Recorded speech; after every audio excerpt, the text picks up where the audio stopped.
Alhamdulillah. Alhamdulillah nahmaduhu wa nasta'inuhu wa nastaghfiruh. Wa na'udzu billahi min shururi anfusina wa min sayyiati a'malina. Man yahdihillahu fala mudilla lahu wa man yudlilhu fala hadiya lahu. Ashhadu an la ilaha illallah wahdahu la sharika lahu. وأشهد أن محمدا عبده ورسوله. اللهم صل وسلم على محمد وعلى آله وأصحابه ومن تبعهم بإحسان إلى يوم الدين. يا أيها الذين آمنوا اتقوا الله حق تقاته ولا تموتن إلا وأنتم مسلمون. أما بعد، فإن أصدق الحديث كتاب الله وخير الهدي هدي محمد صلى الله عليه وسلم وشر الأمور محدثاتها وكل محدثة بدعة وكل بدعة ضلالة وكل ضلالة في النار. Sidang Jumaat yang dirahmati Allah sekalian, marilah kita sama-sama mempertingkatkan keimanan dan ketakwaan kepada Allah Subhanahu wa taala dengan bersungguh-sungguh melaksanakan segala suruhannya dan menjauhi segala larangannya.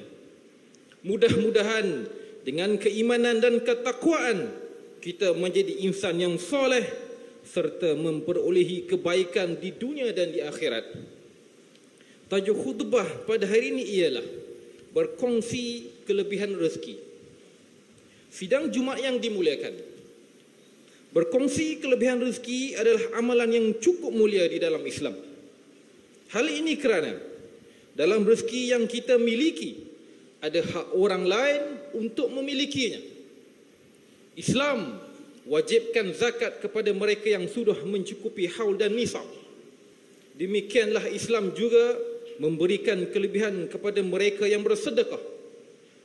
Sedekah adalah amalan sunat yang dituntut. Ia merupakan pemberian sesuatu kepada orang yang memerlukan dengan tujuan mahu mendekatkan diri kepada Allah Subhanahu wa taala. Allah Subhanahu wa taala berfirman dalam surah Al-Baqarah ayat 261. A'udzu billahi minasyaitonir rajim. Masalul ladzina yunfiquna amwalahum fi sabilillahi kamathali habbatin anbatat sab'a sanabil fi kulli sumbulatin mi'atu habbah wallahu yudha'ifu liman yasha' wallahu wasi'un alim. Sadaqallahul azim. Maksudnya, perumpamaan nafkah yang dikeluarkan oleh orang-orang yang menafkahkan hartanya di jalan Allah adalah seumpama dengan sebutir benih yang menumbuhkan 7 butir. Pada tiap-tiap butir sesuatu biji, Allah melipat gandakan ganjaran bagi siapa yang Dia kehendaki, dan Allah maha luas kurniaannya lagi maha mengetahui. Ayat ini menjelaskan kepada kita berkenaan gandaan pahala bagi mereka yang bersedekah yang akan dibalas oleh Allah Subhanahu wa taala. Bersedekah di jalan Allah meliputi kepentingan jihad untuk umat Islam, pembangunan dan pengimarahan masjid, sekolah kepada fakir dan miskin, dan kepada sesiapa sahaja yang memerlukan bantuan. Janganlah kita menyatakan bahawa sesudah kita memberikan rezeki yang kita miliki, maka akan berkuranglah apa yang ada pada kita. Ingatlah, Allah akan memberikan keberkatan dan keluasan rezeki bagi mereka yang berkongsi kelebihan rezeki yang dikurniakan oleh Allah Azza wa Jalla. Allah Subhanahu wa taala berfirman dalam surah Saba ayat 39. A'udzu billahi minasyaitonir rajim. Qul inna rabbi yabsutu rizqa liman yasha'u min 'ibadihi wa yaqdiru lahu wa ma anfaqtum min shay'in fahuwa yukhlifuhu wa huwa khairur raziqin. Sadaqallahul azim. Maksudnya, katakanlah wahai Muhammad, sesungguhnya Tuhanku memewahkan rezeki bagi sesiapa yang dikehendakinya di antara hamba-hambanya, dan ia juga yang menyempitkan baginya, dan apa sahaja yang kamu sedekahkan maka Allah akan menggantikannya, dan dialah jua sebaik-baik pemberi rezeki. Amalan bersedekah ini memainkan peranan yang penting dalam memberikan kesedaran kepada umat Islam berkenaan hubungan dengan Allah dan hubungan sesama manusia. Ada segelintir daripada kita yang hanya sibuk dengan pergi dan balik dari masjid, tetapi dia lupa untuk membantu jiran yang susah. Ada juga yang sudah berkali-kali pergi menunaikan ibadah haji dan umrah, tetapi keluarga dan jirannya tidak pernah dihiraukan. Sebahagian dari kita ada yang sibuk membina kediaman yang mewah sehingga lupa jirannya yang dalam keadaan kelaparan dan kesusahan. Maka Islam bukan sahaja mementingkan hubungan dengan penciptanya sahaja, malahan Islam juga mementingkan soal perhubungan sesama manusia. Amalan bersedekah adalah amalan yang menjadi penghubung di antara si kaya dan si miskin. Si kaya tidak akan merasa bahawa apa yang ia miliki adalah miliknya sahaja. Demikian si miskin tidak akan timbul perasaan iri hati kepada si kaya tersebut. Qala Rasulullah sallallahu alaihi wasallam, "Unzuru ila man huwa asfala minkum wa la tanzuru ila man huwa fawqakum fahuwa ajdaru an la tazdaru ni'matallahi alaikum." Artinya Rasulullah sallallahu alaihi wasallam bersabda, lihatlah kepada yang di bawah kamu dan janganlah kamu melihat yang di atas kamu. Sesungguhnya hal ini akan menjadikan kamu tidak merendahkan nikmat Allah yang Allah berikan kepada kamu. Hadis riwayat Bukhari dan Muslim. Sidang Jumaat yang dirahmati, sudah semestinya nikmat-nikmat yang dikurniakan oleh Allah Subhanahu wa taala kepada kita itu dipergunakan ke jalan yang diredainya, seterjauh dari sifat kemegahan yang sentiasa melalaikan kehidupan manusia. Kita dituntut bersedekah dari harta milik kita yang paling baik dan daripada benda-benda yang kita sayangi, dan menghulurkannya dengan wajah yang berseri-seri dalam keadaan gembira dan bukannya dengan muka yang masam atau kecewa.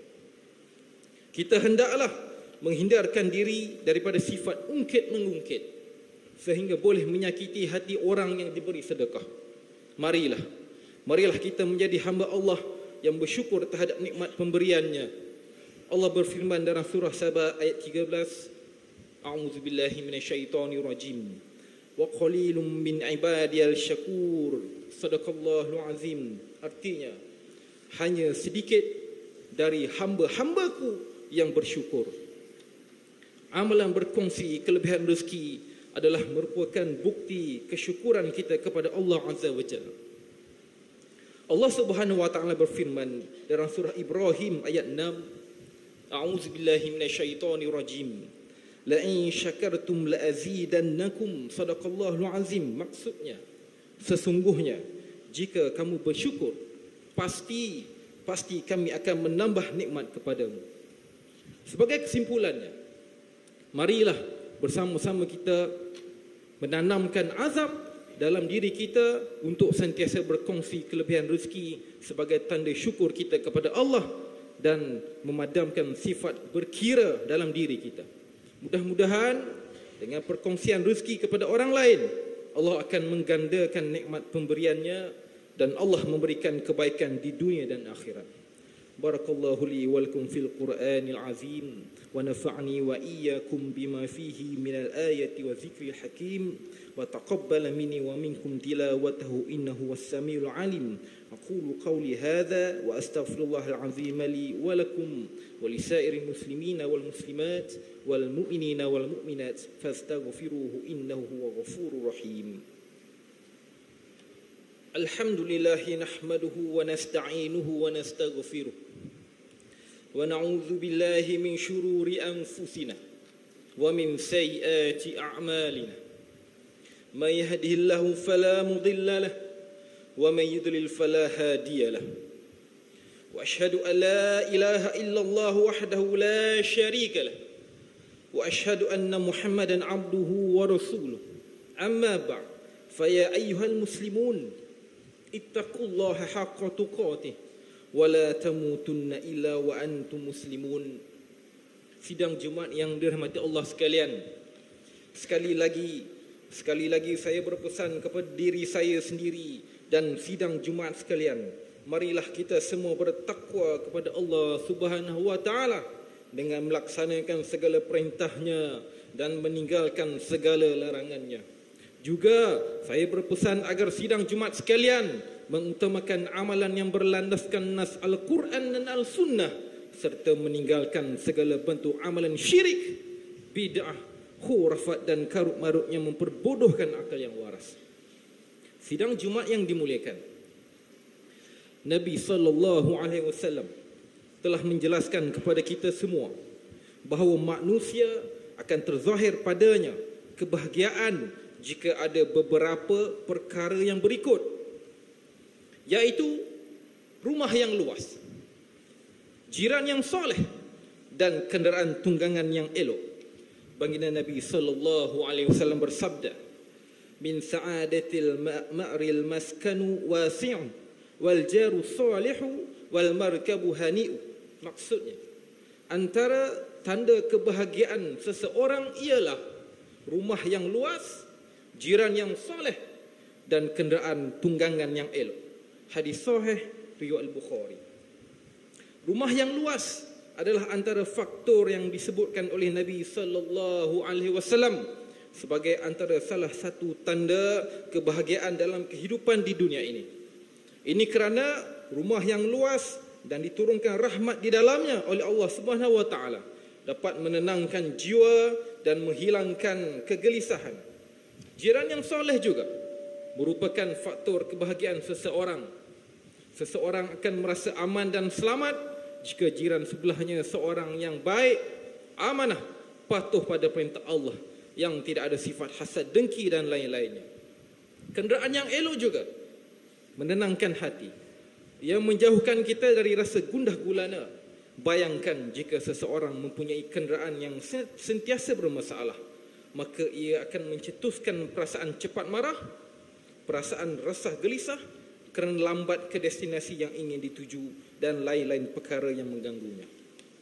Semoga kita yang mengamalkan hadis ini diberikan oleh Allah Subhanahu wa taala kebahagiaan dan ketenangan di dalam hidup. Sidang Jumaat yang dirahmati Allah sekalian, sesungguhnya Allah Subhanahu wa taala berfirman dalam surah Al-Ahzab ayat 56, a'udzu billahi minasyaitonir rajim, innallaha malaikatahu yusholluna 'alan nabi ya ayyuhallazina amanu shallu 'alaihi wa sallimu taslima. Sadaqallahul azim. Maksudnya, sesungguhnya Allah dan para malaikat berselawat ke atas Nabi, maka wahai orang-orang yang beriman, hendaklah kamu berselawat dan salam ke atas Nabi. Nabi SAW bersabda dalam hadis yang sahih yang telah diriwayatkan oleh Imam Bukhari daripada Anas bin Malik, man shalla alayya wahidatan sallallahu alaihi ashra wa hatu anhu ashra khati'at, yang bermaksud barang siapa berselawat ke atas aku satu kali, maka Allah membalasnya dengan merahmatinya dan Allah memberi ganjaran pahala kepadanya sebanyak 10 kali dan Allah menghapuskan dosa-dosanya. Allahumma salli ala Muhammad wa ala ali Muhammad kama sallaita ala Ibrahim wa ala ali Ibrahim wa barik ala Muhammad wa ala ali Muhammad kama barakta ala Ibrahim wa ala ali Ibrahim fil alamin innaka Hamidun Majid. Allahumma fil muslimina wal muslimat wal mu'minina wal mu'minat al ahya'i minhum wal amwat innaka sami'un qaribun mujibud da'wat wa qadiyal hajat. Ya Allah, ampunilah seluruh kaum muslimin sama ada yang hidup ataupun yang telah mati.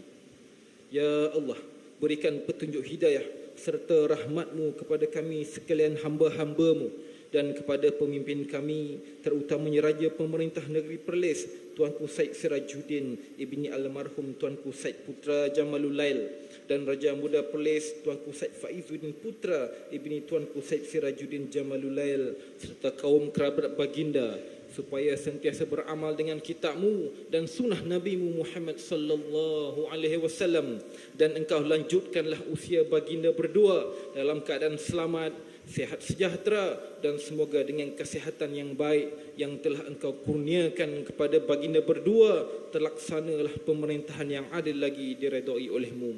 Ya Rahman, Ya Rahim, kami memohon kepadamu dengan segala kerendahan diri sebagai hamba-Mu, engkau indahkanlah akhlak kami, engkau perbaikilah pergaulan antara kami, engkau jadikanlah kami umat Islam yang bermentaliti kelas pertama dalam tindakan, engkau hindarilah kami dari sifat-sifat yang buruk dan keji. Ya Allah, angkatlah martabat setiap hamba-Mu yang berpegang dengan Al-Quran dan sunnah Nabi-Mu. Berilah kekuatan kepada kami untuk menghindari amalan syirik, bid'ah, khurafat dan maksiat.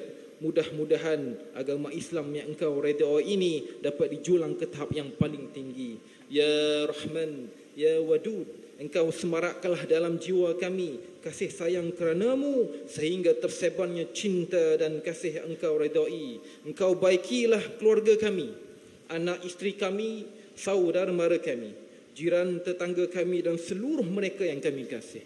Ya Allah, jadikanlah negeri Perlis ini sebagai negeri yang makmur, rakyatnya hebat, bersatu padu dan dilimpahi berkat serta rahmat dari sisi-Mu. Allahumma aslih lana dinana alladhi huwa ismatu amrina, wa aslih lana dunyana allati fiha ma'ashuna, wa aslih lana akhiratana allati fiha ma'aduna, waj'alil hayata ziyadatan lana fi kulli khair, waj'alil mauta rahmatan lana min kulli syarr.